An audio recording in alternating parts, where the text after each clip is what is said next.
Hello, good afternoon.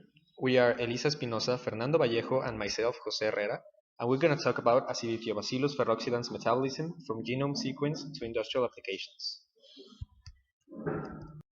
Why working with A ferroxidans? First of all, it's a bacteria, a widely studied microorganism.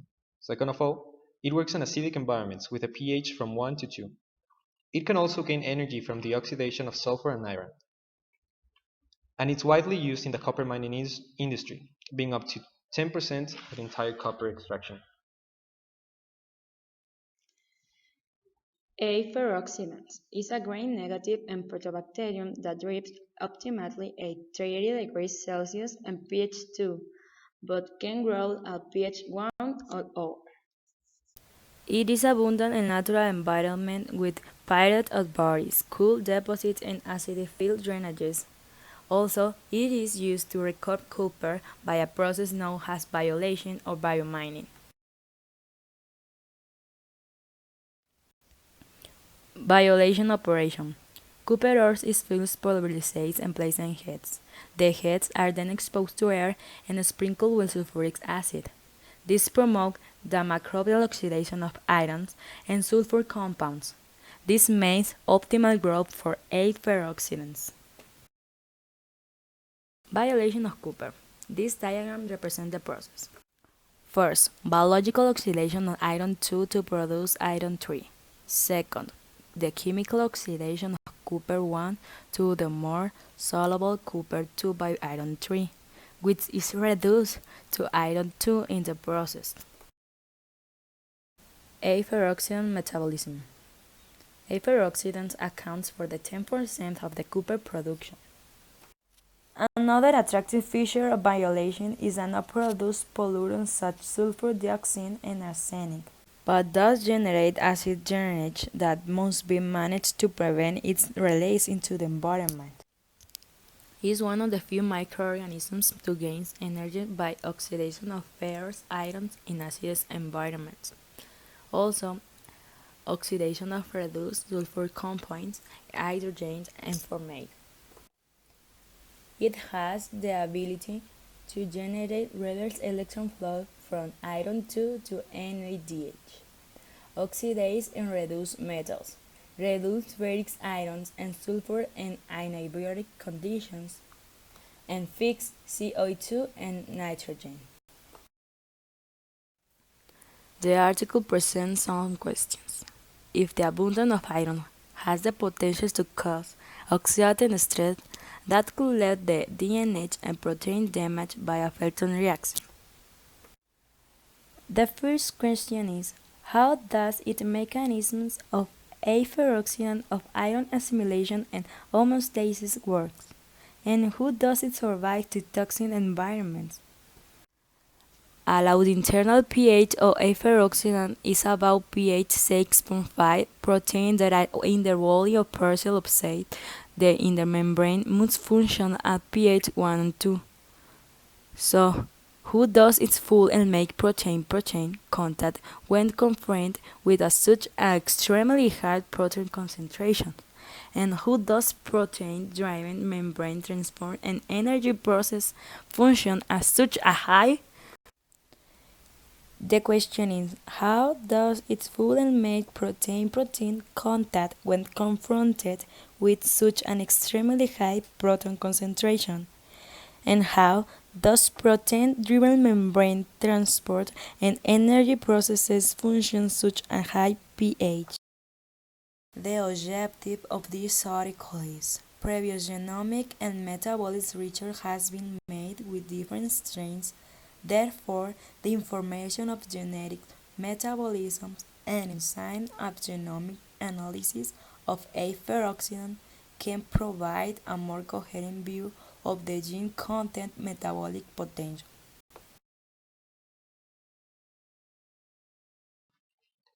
The strain of A-ferroxidans used has about 3 million base pairs, with a GC content of 58.77%, 3,217 protein coding genes, of which 64.3% have an assigned function.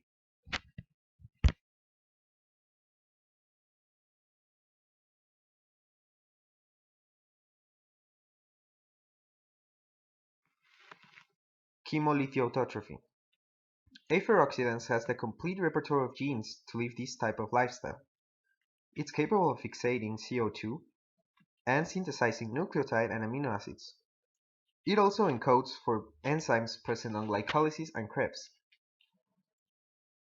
It's capable of providing energy by the oxidation of iron 2 and reduced inorganic sulfur compounds.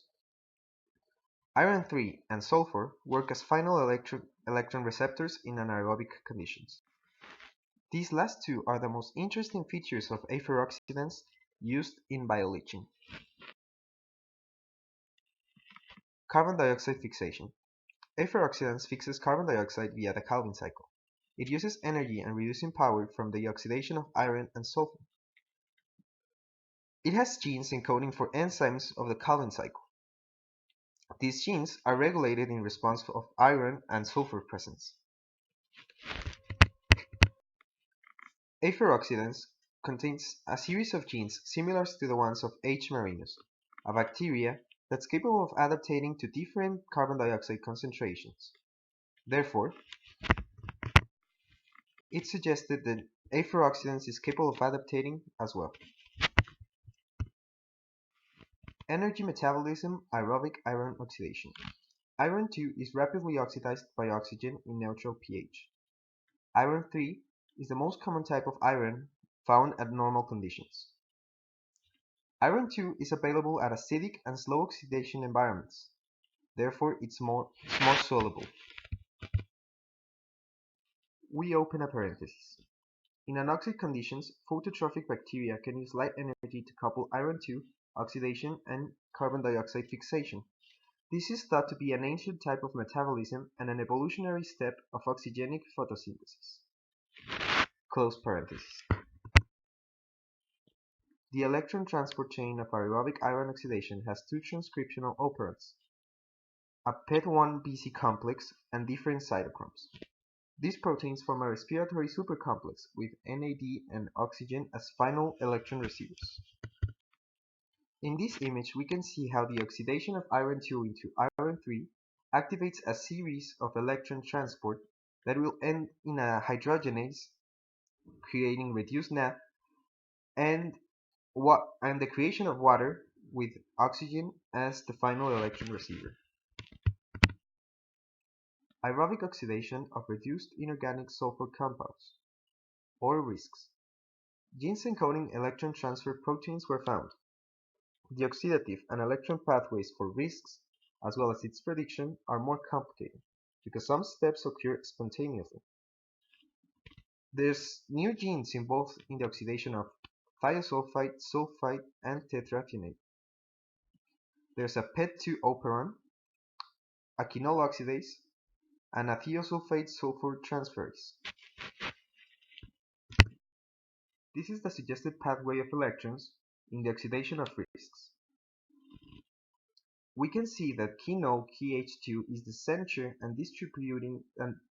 of distribution of electrons, where NADH and oxygen work as final receivers, as well as with the iron oxidation.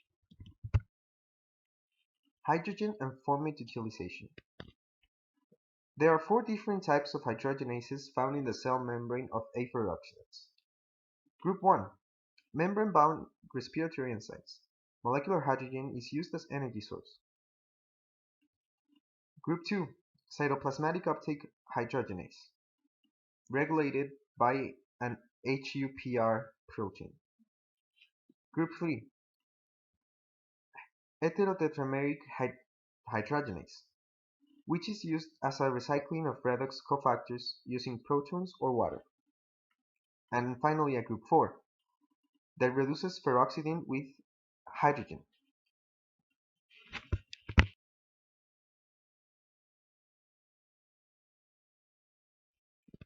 Anaerobic metabolism. Experimental results confirmed ferric iron as an anaerobic electron receiver, but no gene encoding for a possible enzyme was found. A gene cluster with similar amino acid residue sequence as a sulfur reductase enzyme in Acidithiobacillus ambivalens was found. It is hypothesized that this enzyme along a group 1 hydrogenase previously mentioned form a supercomplex that uses protons as an electron and energy source and sulfur as an electron receiver. Ammonia uptake. A-ferroxidans contains genes involved in the ammonia uptake. It has a class 1 glutamine aminotransferase that transfers ammonia from the hydrolysis of glutamine to other substrates. It also has a regulatory protein that regulates nitrogen metabolism in response to carbon and glutamine availability. It has a type 1 glutamine synthase that incorporates ammonia in glutamine.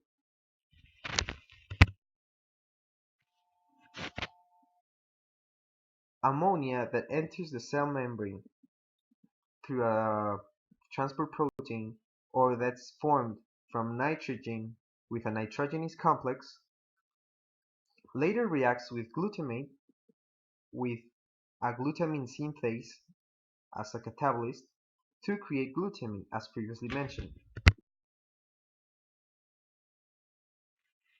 Nitrogen fixation. A-ferroxidans has the ability of fixating nitrogen as well.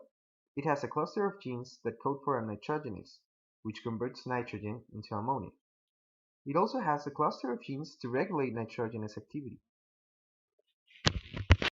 It encodes for a denitrogen reductase ADP ribosyl transferase and an ADP ribosyl hydrolase. They both modulate the activity of the nitrogenase in response to ammonia and oxygen concentrations.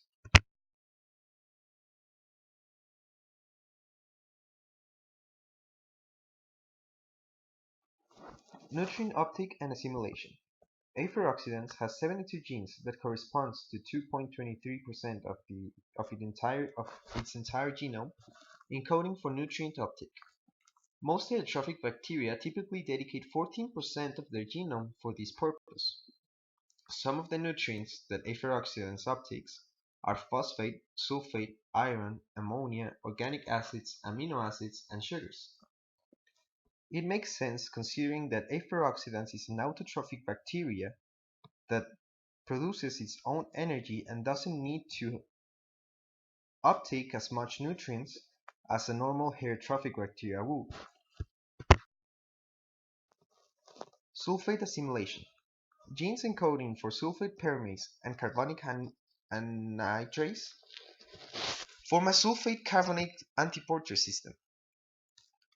Sulfate taken is reduced to sulfide and biosynthesized to cysteine by cis-regulons. In this diagram we can see the sulfate intake throughout the antiporter proteins previously mentioned. Cis enzymes will catalyze reactions of sulfate into cysteine that will furtherly go to nitrogen fixation reactions. Phosphate and phosphatate metabolism. There are several enzymes, proteins, and molecules involved in the phosphate and phosphatate metabolism, including a phosphate paramase, a periplasmic phosphatate binding protein, an exopolyphosphate, a phosphate transport regulatory protein, a phosphate ABC transporter system, and a polyphosphate kinase.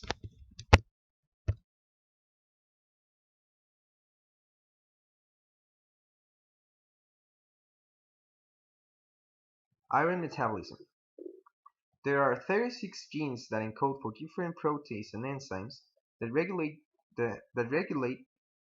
and transport iron 2 and iron 3 into and out of the cytoplasm.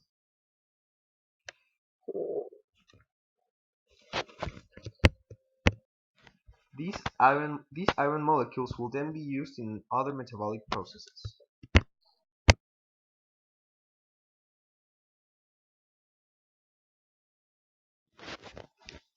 Amino acid uptake. There are 5 amino acid paramases of unknown specifications. This means that the exact amino acid that these paramases move is not known. There's an ABC system of D-peptide uptake as well.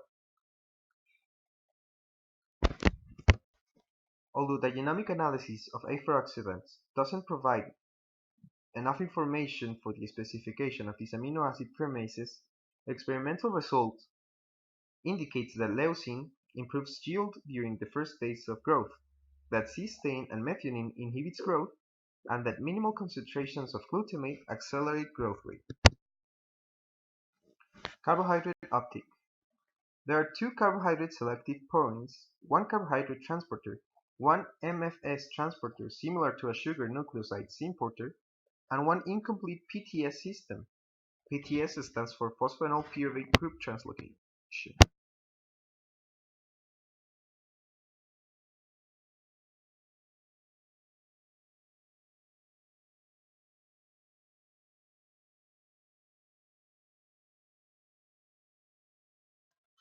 In many organisms, the 3-phosphoglycerol derived by CO2 fixation via Calvin cycles enter in the Embden-Meyer-Pharmaceutical pathway, thus providing fixed carbon can be channeled in two directions: for glycogen biosynthesis and storage, or to provide carbon's backbones for anabolic reactions. Here we have the root of the central carbon. The objective of this is to arrive to the TCA, where the bacteria is going to catabolize to get energy. In aferoxidants, the carbon stored in glycogen is thought to be released by glucogen phosphorylase, thus regenerating glucose 1-phosphate from the non-reducing terminus of the 1,4 chain.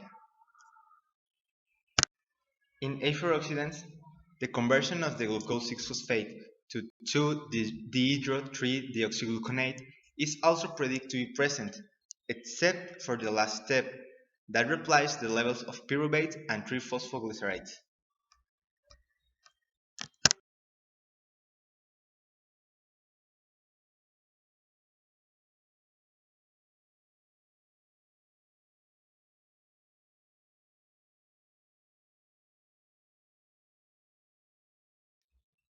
Also, we have a gene encoding a fructose biphosphatase.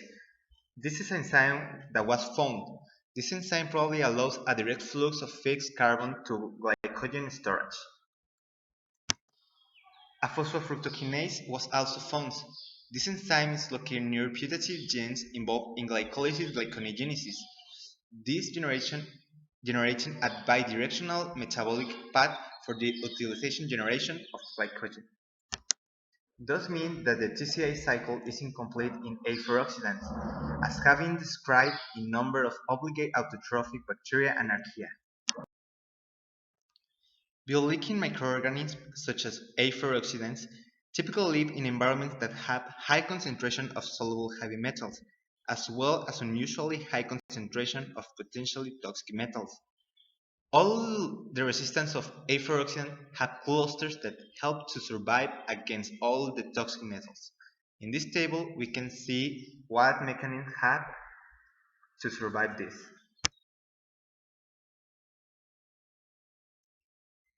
We have the resistance to toluene and silane are related aromatic hydrocarbons and organic solvents, may be needed by aferoxidants when growing in runoff from coal waste, where it might encounter with aromatic hydrocarbons, or in violation operation heaps they are irrigated with recycled water containing carboxylic acid and other organic compounds. Another hypothesis is that anthraquinone 2,6-disulfonate is used as an extracellular electron shuttle. For aerobically growing bacteria, the autooxidation of oxidases in the respiratory chain is the main source of endogenous reactive oxygen species. This is the ROS. Our bacteria can deal with the disturbance in oxidant-antioxidant balance, but really low number of genes encoding known ROS detoxification were identified in the genome. The strategy to fix the oxidative damage is by passing of damage functions and the exclusion of oxidative stress agents. These functions are regulated in responses to superoxide by the SOS-RS that are two-component regulators.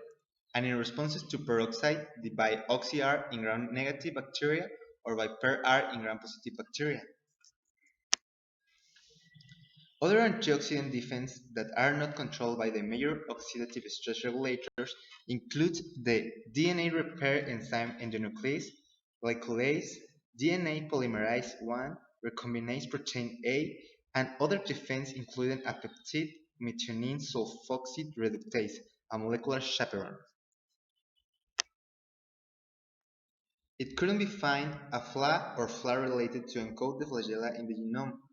Omura proposed that information of flagella was a major factor mediating the addition of a ferroxidans 8-TCC2-3270 to solid sulfur surface. We can explain this discrepancy by two hypotheses. One, contamination of the ferroxidans 8-TCC2-3270 culture used by Omura by a flagella-bearing microorganism, and two, by the difference between the culture used by Omura and using the genome sequencing despite their identical designation. For mineral-associated bacteria, addition and biofilm formation are critical steps for colonization and subsequent mineral solubilization. Cell surface structures such as villi have been shown to play a critical role in autoaggregation of microbial cells involved in biochemical process. We have this operon has been proposed that is involved in the formation of extracellular polysaccharide precursors via the Leloir pathways. Also we have GAL-U and GAL-T that form part of the Leloir pathway. This group of genes are involved in the biofilm formation in ferroxidans, and their pattern of transcription were characterized in growth media with and without organic carbon supplementation. In our bacteria, we have the presence of site-specific recombinase and phage integrase in the genome region, as well as in other regions.